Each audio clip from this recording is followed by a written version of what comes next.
안녕하십니까. 폴리우레탄 성형기술연구소입니다.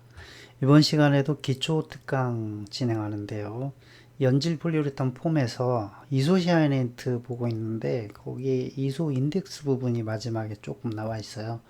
그래서 이거 그냥 넘어가게 뭐해서 강의를 하고 넘어가야 되겠다 이런 생각이 들어서 이번 시간에는 요걸 다뤄보겠습니다.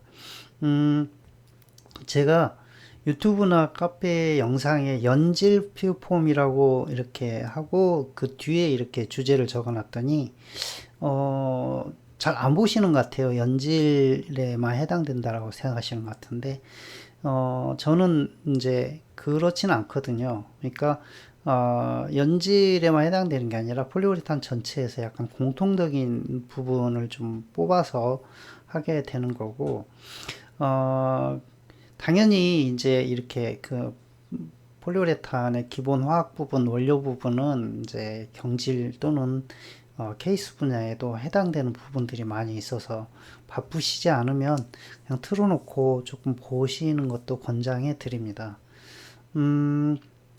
그리고 갑자기 생각이 났는데 얼마 전에 이제 친구가 전화를 해가지고 두 가지 저한테 얘기를 해주더라고요. 하나는 음, 그렇게 다 가르쳐도 되냐? 그런 질문이 하나 있고요. 또 하나는 이제 이렇게 막 그 강의를 유튜브에 올리니까 불편해하는 사람이 있다. 근데 그 정도에서 끝나면 되는데 너를 조금 안 좋게 보는 사람들이 있다. 그래서 이 두 가지에 대해서 제가 생각을 해봤어요. 다 가르쳐도 되냐? 근데 솔직히 제가 이렇게 강의하는 게 다 가르치는 것도 아니잖아요. 네, 이 많은 부분이 아직 저도 모르는 부분도 있고, 그 다음에 이제 제가 아는 부분 중에서도 조금만 수준을 높으면 어렵다고, 잘 안 보시는 분도 있고, 그래서 저는 이렇게 적절하게 수준을 조절하다 보니까 제가 아는 부분 중에서도 좀 기초에 해당하는 부분들만 가르치게 되는 건데, 이렇게 해도 이게 이제 기술 강의잖아요. 그러다 보니까 이제 저는 이제 기술 컨설팅도 종종 하는데, 어, 그렇게 다 가르쳐줘도 되냐 이런 질문에 대해서 조금 제가 이제 반대 얘기를 해보면 기술 컨설팅이 아닌 컨설팅들은 대체로 말만 해도 돼요. 그러니까 이게 그 현장하고 연결되는 게 조금 덜 하죠. 근데 기술 컨설팅은 아무리 입으로 이론과 지식 또는 정보로 중무장을 해가지고 얘기를 해줘도 그게 현장에서 먹히지 않으면 허당이 되거든요. 그러니까 결과로 나와야 돼요. 폼의 품질이라든지 물성 또는 뭐 인증 성적, 그 다음에 불량률, 그 다음에 원료 재료 정감, 이 모든 것들이 실제로 현장에서 나오지 않으면 허당이 돼요. 그렇기 때문에 그냥 막 가르쳐 줘도 사실은 상관없어요. 이 강의 듣고 여러분 실행하는 사람이 몇 퍼센트나 될까요? 제가 보기에는 1%도 안 돼요. 강의 듣는다 해도 이걸 고지고대로 알아듣고 현장에 적용해 봐야지라고 하는 사람 100명 중에 한 명도 안 될 겁니다. 실제로 제가 옆에 붙어서 컨설팅을 하면은 모를까 이렇게 이 영상 강의 정도 가지고는 안 돼요. 그래서 이제 그 친구에 대해서도 똑같이 이거 강의 올려도 보는 사람도 별로 없고 일부러 제가 꽁꽁 숨겨놔서 그리고 본다 하더라도 그 사람들의 실제 업무에 이게 얼마나 영향을 주겠느냐라고 하면서 저는 이제 이 그 활발하게 프로모션이라든지 이런 마케팅이라든지 이런 걸 하지 않기 때문에 그걸 걱정할 필요는 없다라고 했더니 이제 그 친구가 또 질문을 저를 염려하면서 이런 얘기를 해주는 거예요. 어떤 사람 중에는 네가 그렇게 강의하는 거에 대해서 그 평가절하거나 비난하거나 하는 사람이 있다라고 하면서 이제 친구는 위로의 말로 아마 그들은 너의 강의가 불편할 수도 있다라고 얘기를 해주는 거예요. 그래서 제가 그런 얘기를 했죠. 그럼 반대로 생각하면 저의 강의에 도움을 받는 사람들은 그럼 뭐냐? 나는 그 사람들만 봐도 충분하다라고 생각할 수도 있지 않냐? 이렇게 얘기를 했어요. 그러니까 그들이 공부를 제대로 하지 않아서 또는 일을 하는 데 있어서 제대로 하지 못해서 불편할 수 있는데 그걸 가지고 나를 비난할 일은 아니지 않느냐. 자기의 능력이 문제지. 저는 제가 이 강의를 통해서 우레탄 처음 시작하거나 또는 이제 뭔가 좀 열심히 해보려고 하는데 어떤 이론적 백그라운드하고 실제 현장하고 이렇게 매칭이 되지 않는 상황에서 그 연결고리를 찾는데 불편함을 느낀 사람들이 그 중에 수천 명, 수만 명이 있을 텐데 그 중에 일부만이라도 도움을 받게 되면 그건 나한테는 보람 있는 일이다라고 생각하고 있어요. 그래서 저에 대해서 조금 안 좋은 시각으로 얘기하는 사람들에 대해서 저는 크게 신경 쓰지 않습니다. 그게 제가 의도한 바도 아니고요. 그 사람들이 욕먹으라고 제가 일부러 이렇게 막 강의를 올리고 하는 건 아니지 않습니까?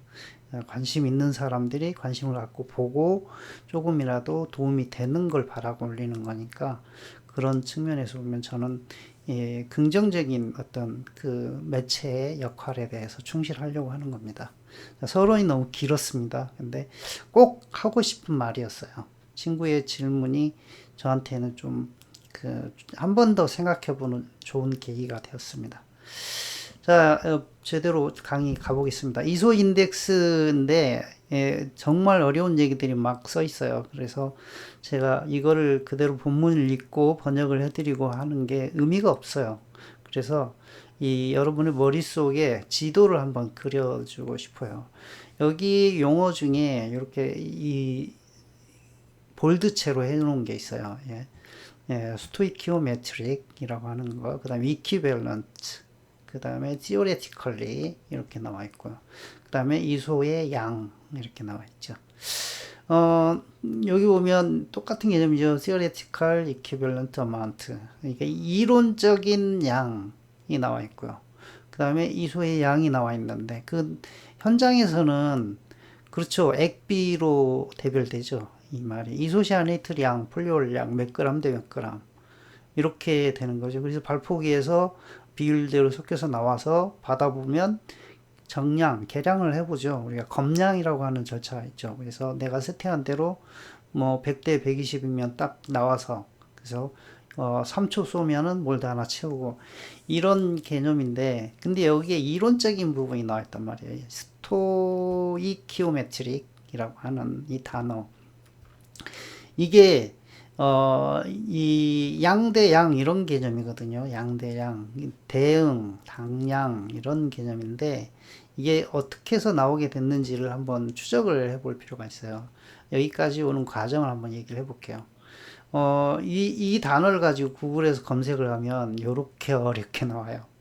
그래서 영어로 보고 한글로 보고 저는 영어로 보는 게 더 익숙해서 영어로 보는데 또 이렇게만 해놨더니 이제 이해하기 어렵다 그래 또 한글로 이렇게 바꿔서 이제 글로벌 시대이기 때문에 영어 한글을 전환해서 보면은 이제 여기 보면 몰이라고 하는 또 단어가 나와요. 여기 뭐 케미칼 이케이션 이런 부분도 나오고 또 이 좀 넘어가면은 일드라고 하는 단어가 나와요. 뭐 이런 말이 뭐냐? 이 한국말로 보면 일드는 수율. 조금만 설명을 넘어갈게요. 수율 뭐냐면 반응을 시키는데 다 하는 게 아니고 덜 가는 거예요. 미반응. 그 다음에 이 몰이라고 하는 개념은 기본 단위 유닛이라고 하는 건데 우리가 이게 이론하고 실제하고 이 중간에 딱 어떤 위치가 있어요. 그래서 이 위치에서 이 전환점 이게 뭐라고 표현해야 되나? 어쨌든 이 문 열고 나가면 저쪽은 세상인데 이쪽 안쪽은 온라인 이런 느낌의 그 문 위치에 해당하는 게 몰이에요. 몰 개념이.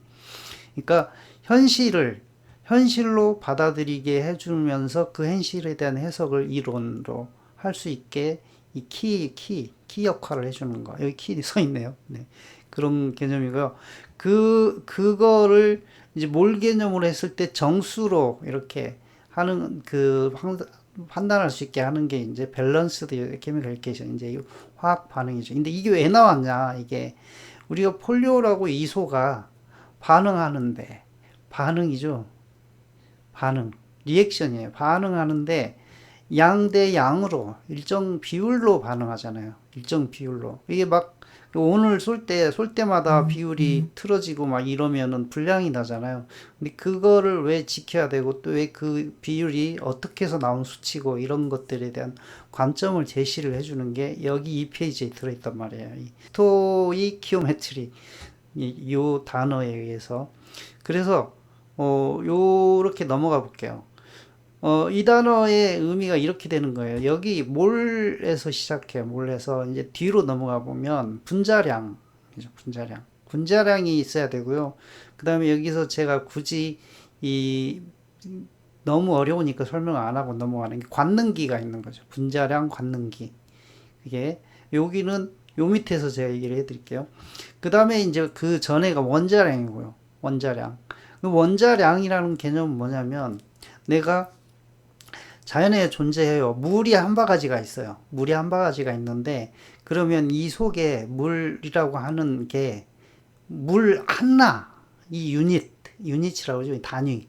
물 하나가 걔는 몇 그램이고 부피는 얼마고 이런 개념이에요. 그래서 내가 물 한 바가지를 떴는데 바가지가 큰 거 있고 작은 거 있을 텐데 그 큰 바가지에는 물이 몇 개고 작은 바가지에는 물이 몇 개고 이걸 알고 싶은 거죠, 사람들이.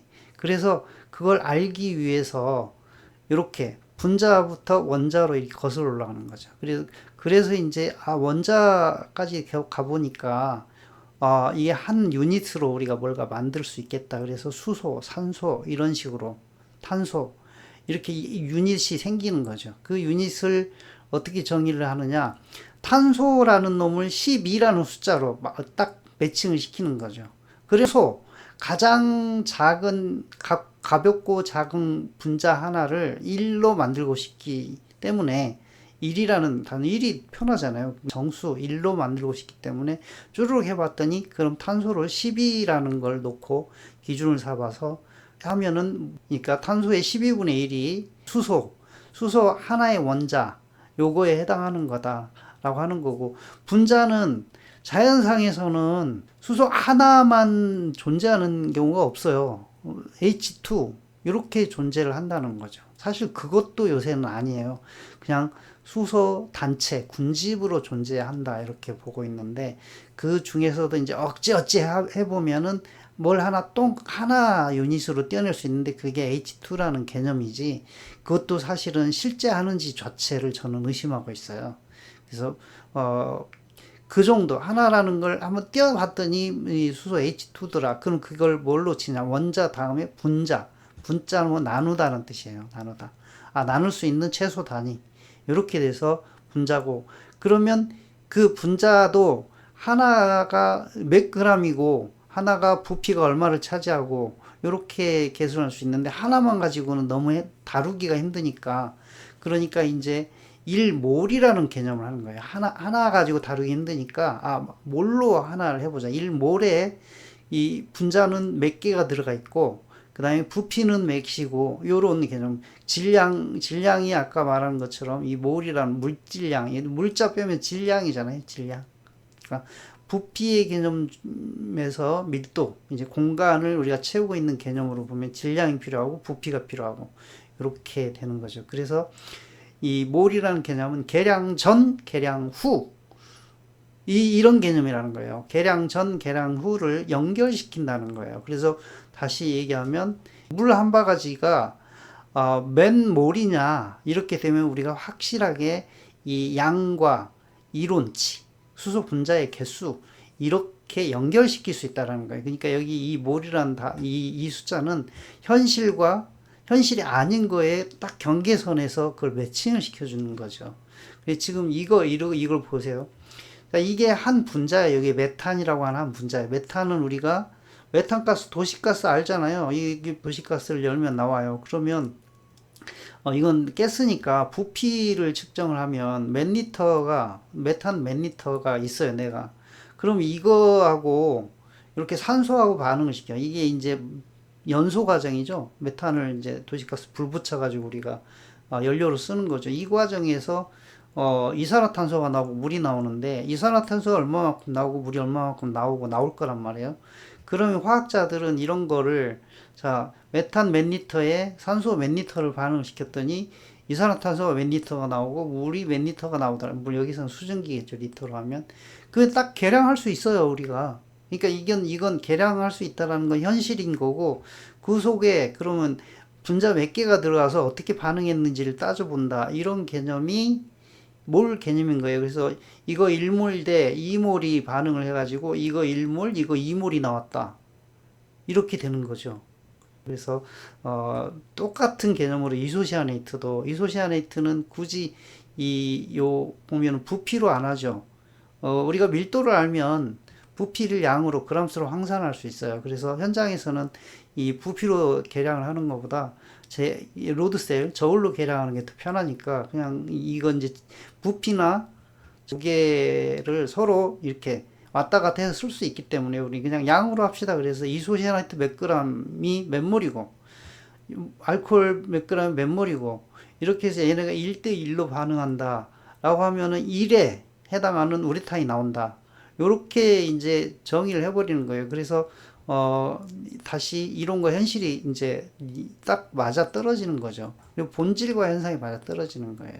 근데 여기 이런 것들도 그렇지만 이렇게 반응이라는 게 이게 하다 보면 이 한 놈이 여러 놈 반응한 놈 사이에 갇혀가지고 지가 끼어 있어요. 낀 게 있어요. 그럼 반응을 못 하죠. 그러면 100%가 안 나오는 거죠. 그럼 얘가 한 놈이 못 가면 얘도 한 놈이 못 가는 거죠. 그러니까 이제 얘 99%, 얘 99%가 99개의 우레탄이 나오고 얘네는 알코올 이소시아네이트 저 멀리 틈새에 껴 있겠죠. 이걸 이제 수율이라고 그러는 거죠. 100이 안 됐으니까. 이런 개념으로 이렇게 정리가 되는 거예요. 다 이제 이해하시죠. 그래서 이제 밸런스드 케미컬 이퀘이션은 아까 여기에서 이렇게 요거 몇 개, 요거 몇 개, 요게 부피로 환산이 돼서 얼마만큼씩 반응하면 부피 이게 얼마 부피로 나오고 이게 얼마 부피로 나오고 이게 지금 부피 단위로 치면 이거 세 부피죠. 이거 풍선 3개가 반응해서 풍선 3개가 나온 거예요. 딱. 그러니까 이론과 현실이 매칭이 되는 거예요. 똑같이. 양으로 치면 그렇다는 거죠. 그래서 여기 몰 개념, 그리고 뭐 반응물, 생성물 나와 있고, 수율 나와 있고, 이렇게 이해하시면 됩니다. 자, 이소 인덱스는 이 얘기예요. 그래서, 좀 더 얘기를 진행을 해볼게요. 그래서 수율이라고 나오는 게 뭐냐면 이게 작용이 이제 액티비티라고 하는 거예요. 액티비티. 그러니까 이소폴리올이 다 반응하느냐, 반응 못하고 남은 미반응이 있죠. 미반응. 그러면 이제 요런 게 미반응이 생긴다 안 생긴다 이런 관점으로 보면 이제 우리가 그 양 개념을 이 수치를 가지고 다루는 거잖아요. 수치. 요거 지금 그림으로 그려져 있으니까 한 개, 두 개 이러는 거지. 제가 아까 말한 것처럼 풍선 하나, 풍선 2개 이렇게 얘기를 했잖아요. 그럼 풍선 1리터짜리 하나, 풍선 1리터짜리 2개. 이런 개념이란 말이에요. 근데 이제 우리 NCO하고, OH는 무게로 폴리올 몇 그램, 이소시아네트 몇 그램으로 하는 거잖아요. 근데 거기에 얘가, 1대1로 반응할 때 이게 작용이 NCO하고 OH 이게 측정한 값이에요. 이론 값이 아니에요. 측정한 값. 그러니까 우리가 이소시아네이트를 한 드럼을 줄 때 거기 성적서가 있어요. 거기에 NCO 퍼센트 몇이 나와 있어요. 그 측정 값이에요. 이 샘플링을 해서 이소시아네 샘플을 취해서 그걸 측정해 가지고 거기다 수치를 쳐 가지고 보내드리는 거지 계산기로 계산해 가지고 보내드리는 게 아니에요. 그래서 측정값이라는 의미는 뭐냐면 NCO가 실제로 NCO로 작동을 하니까 그래서 측정되어서 나오는 거예요. 그게. 그래서 개념적으로 치면 액티비티가 반영되어 있는 거예요. 그러니까 이소 인덱스라는 걸 계산을 할 때 NCO 퍼센트 OH 이 측정값을 쓰게 되는 거잖아요. 그러니까 거기에 분자량이랄지 관능기랄지 이런 것들 우리가 측정하지 않은 값을 개입시켜서 뭘 하려고 한다. 그런 거는 잘못된 시각인 거예요. 부차적인 문제예요. 그거는 원료를 공부하는 사람들이 이 구조에 의해서 물성이 어떻게 바뀌고 이런 것들에 대해서 연구하고 공부하고 하는 쪽에서 해당하는 거지 딱 측정값만 가지고 이소 인덱스를 보셔야 되는 거예요. 자, 여기까지요. 이미 설명은 다 했어요. 해당하는 설명을.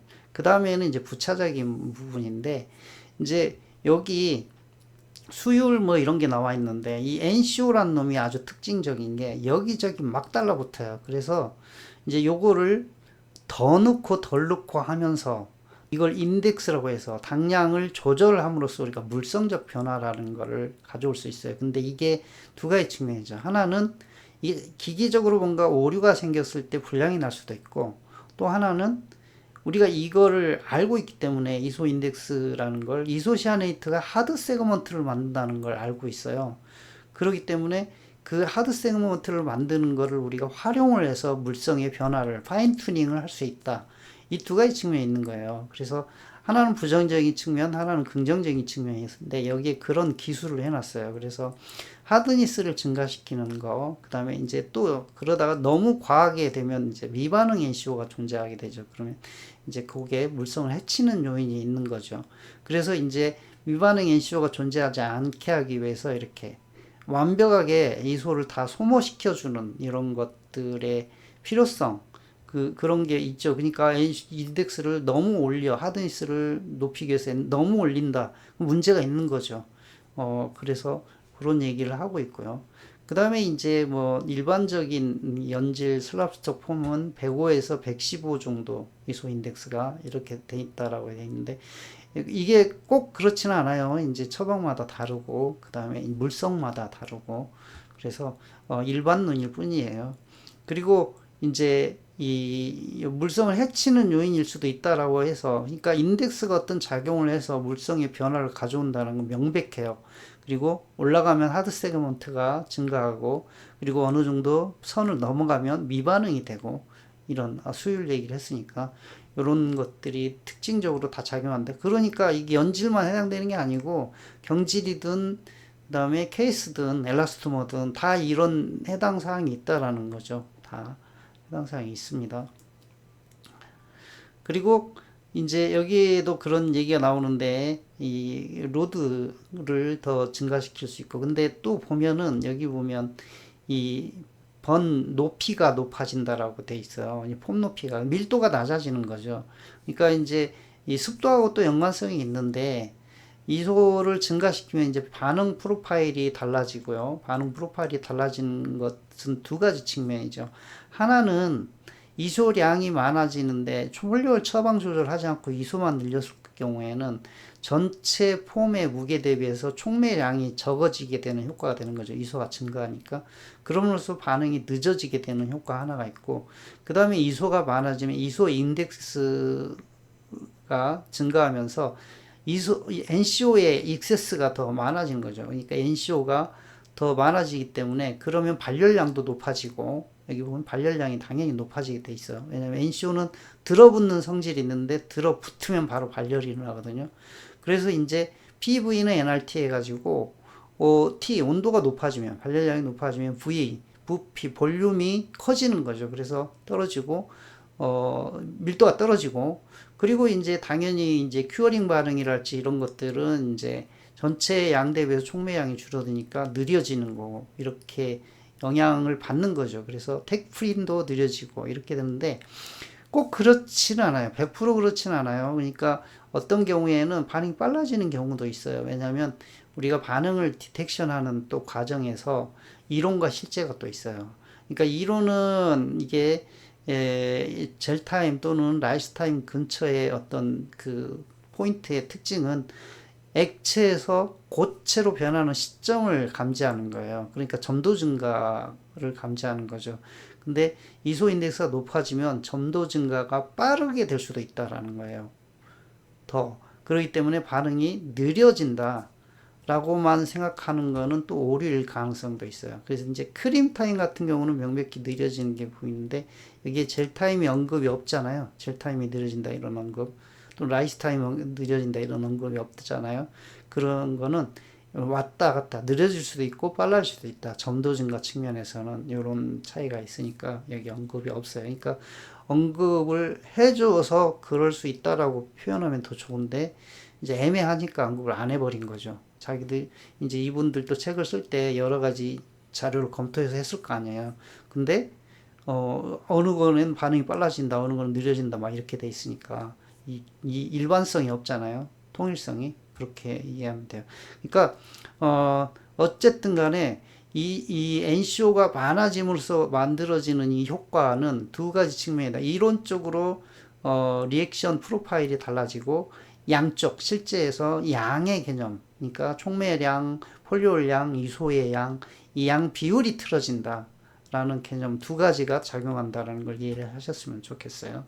그래서 이제 동일한 관점에서 이 여름에 이제 이 서머 소프트닝이라고 이렇게 현상이 일어난다고 하는데 NCO가 이제 많아짐으로써 나타나는 현상 중에 하나가 이제 공기 중에 수분하고의 상호관계 이런 부분이죠. 그래서 이제 이 여름에 공기 중 수분이 많으니까 NCO가 많이 남아 있으면 물하고 반응을 해서 CO2를 형성하고 밀도가 떨어지게 되는 효과.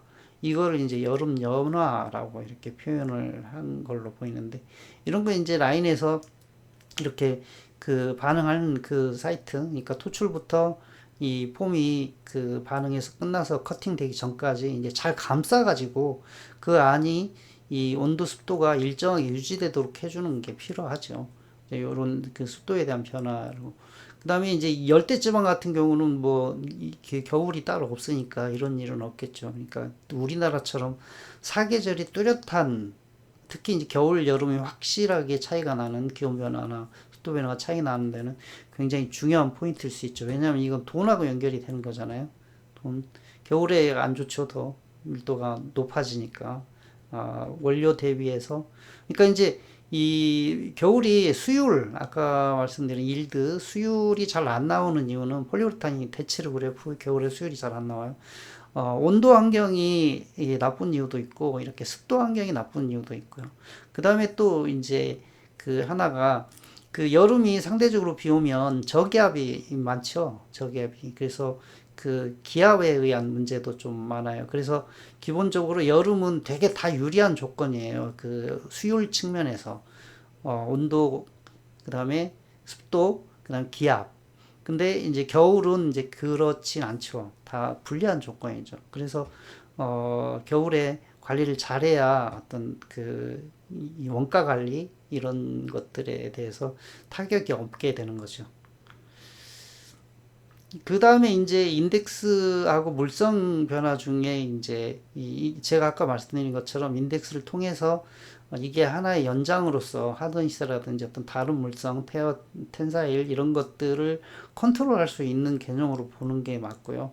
그런 걸 관리하는 포인트를 가지고 보면 이렇게 한 몰드 안에서도 이렇게 인덱스를 부위별로 조절을 해서 이렇게 엣지 부분에 좀 이렇게 단단한 폼을 만들 수 있고 이런 것들도 하나의 연장이 될 수 있다는 거죠. 인덱스라고 하는 게 그냥 우리가 참고하는 수치가 아니라 이렇게 툴, 연장, 활용성이 있는 그런, 그러니까 액비만 조금 바꿈으로써 어떤 우리가 파인 튜닝을 해서 얻게 되는 그런 그 폼이 내가 좀 더 그 원하는 쪽으로 갈 수도 있다. 이런 개념으로 이해하셔도 된다. 이렇게 보겠습니다. 전체적으로 인덱스 의미와 이 화학적인 개념과 현실과 이론, 실제와 어떤 본질, 이런 측면에서 접근을 한번 얘기를 해봤고요. 그리고 이제 인덱스의 영향, 이게 좋은 툴이 될 수 있다, 연장이 될 수 있다, 이런 것까지 얘기를 해봤습니다. 강의는 이걸로 마치겠습니다. 감사합니다.